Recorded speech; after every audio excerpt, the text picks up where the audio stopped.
біздің жұмысымыз 2021 жылдан бастады, пандемия кезінен бастап. Осы биылғы жұмысымыз жасап жатқан 3-ші жыл. Негізі маусымдық жұмыс бізде.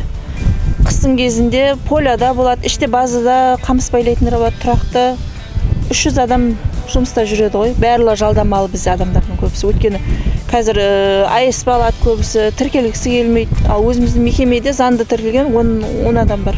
Біз биылғы жылы шығарған фурамыз шетелге, Европаға 100 фурадан асты. Қазір әлі қамысымыз бар. Осы жылдың аяғына дейін 150 фураға жеткіземіз ба деген ойымыз бар. Главный сол Европаның бізден қажет ететіні сапа ғой, ең бірінші.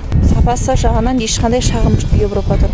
Сапасы жақсы, сол сапаға байланысты кетіп жатқан. Өндесе қамыстан ДСП, фанер шығаруға болады, қағаз шығаруға болады, биоотын шығаруға болады, биоотын адамдар жағатын. И ол отыннан энергия да шығаруға болады. Электроэнергия, жылу. Былай қарасан, қамыстан бәрі шығады ғой.